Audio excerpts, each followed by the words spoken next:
BFIU এটা একটা সংস্থা। সোজা বাংলায় বললে যে অর্থ চোরা কারবারি বা অর্থ নিয়ে দুই নাম্বারি দুর্নীতি অথবা অ্যাবনর্মাল অর্থ লেনদেন টেনদেন এইসবের জন্য বাংলাদেশের একটা অর্থনৈতিক গোয়েন্দা সংস্থা আছে। পুলিশের যেরকম গোয়েন্দা সংস্থা ডিবি, সেনাবাহিনী সংক্রান্ত আছে, ডিজিএফআই, এনএসআই, এসবি আছে, এই টাইপের টাকা পয়সার যারা গড়বড় করে তাদেরকে ধরার জন্য এই সংস্থাটি ফিনান্সিয়াল ইন্টেলিজেন্স ইউনিট তারা কাজ করে এবং এরা একটা তালিকা করে।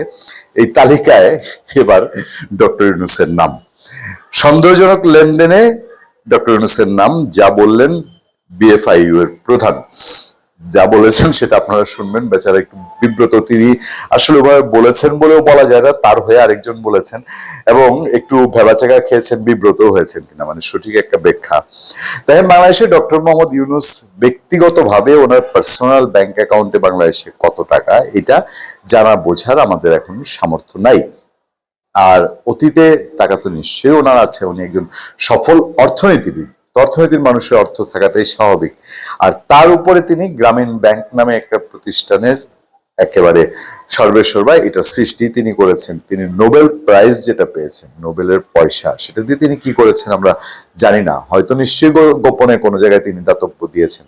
যারা দাতা মানুষ বড় মানের তারা এটা প্রকাশ করেন না। আমি বিশ্বাস করি ডক্টর ইউনূস তাই হয়তো করেছেন যে পৃথিবীর অনেক অনেক বিখ্যাত লোবেনের যে পয়সাটা পান এটা কিন্তু অনেক টাকা, সেই টাকাটা তারা দাতব্য কাজে, সমাজ সেবা, মানবিক কাজে ব্যবহার করেন। এবং ডক্টর ইউনূস যেহেতু শান্তিতে নোবেলজয়ী মানবিক মানুষ, তিনিও নিশ্চয়ই সেরকম একটা করেছেন। তো পয়সায় তার কমতি থাকার তো কথা না, দু চার পয়সা কেন থাকবে, কোটি কোটি টাকা। এবং তার গ্রামীণ ব্যাংক ওয়ার্ল্ড ওয়াইড বিজনেস করে, তাকেও বলা হয় যে উনি নাকি নিজে বলেছেন তিনি খুব তুখুর ডিল করতে পারেন, ডোনাল্ড ট্রাম্পের সঙ্গে ডিল করতে চান।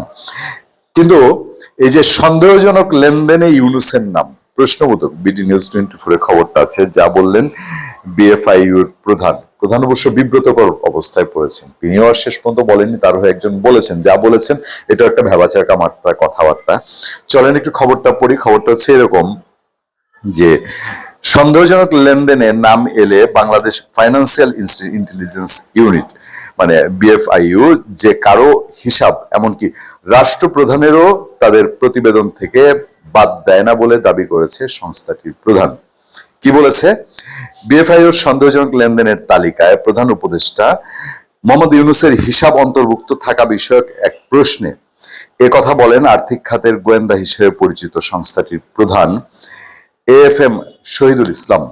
আচ্ছা, বাংলাদেশ ব্যাংকে মঙ্গলবার সংস্থাটির 2023-24 অর্থ বছরের প্রতিবেদন প্রকাশের সংবাদ সম্মেলনে গভর্নর আহসান এইচ মনসুর বক্তব্য রাখেন।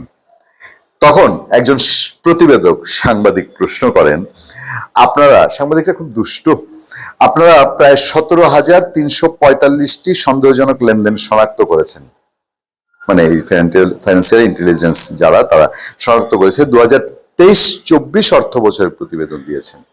মানে এর আগের টার্মে ডক্টর ইউনূস প্রধান উপদেষ্টা হওয়ার আগে 2023 এবং 24-এর জুন অর্থ বছর ধরা হয়, সে পর্যন্ত আপনার প্রতিবেদন দিচ্ছে। আমরা তখন শুনেছি অর্থ পাচারের সঙ্গে বর্তমান প্রধান উপদেষ্টা জড়িত, ওই সময়কার সরকার এগুলো বারবার বলতো।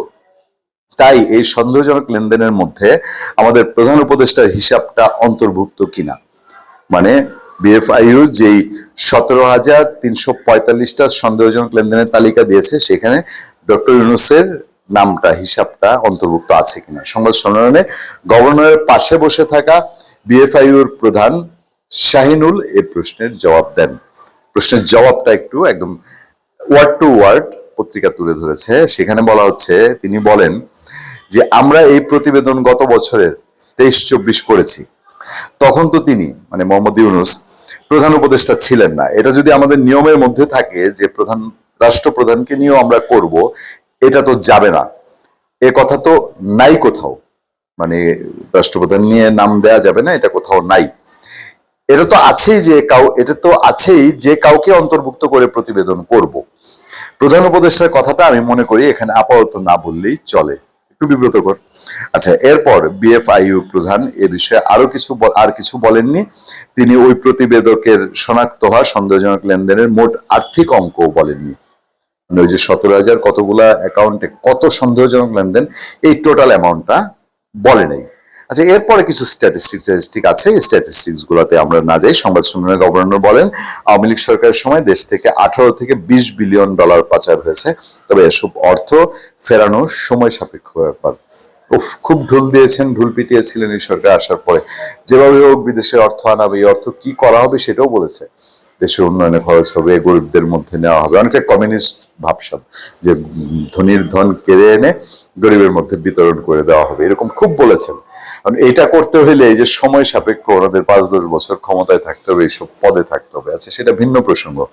ডক্টর মোহাম্মদ ইউনূস তার সন্দেহজনক লেনদেনের দিকে এমনিতে পাবলিক পারসেপশন যদি বলেন, সেরকম কোনো অভিযোগ বা মানুষের মধ্যে সেই ধরনের একটা বিষয় কখনো প্রতিষ্ঠিত হয়নি। আওয়ামী লীগ সরকার তাকে সাংঘাতিকরকম হেনস্থা করতে চেয়েছে, ঠিক আছে।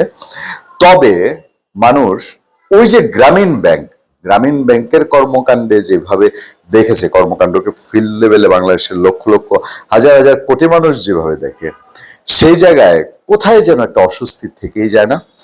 ধন্যবাদ সবাইকে, ভালো থাকবেন, সুস্থ থাকবেন, সত্য করুন এবং সহনশীলতার সাথে আপনাদের সাথে আমি আতিক রহমান, পূর্ণিয়া।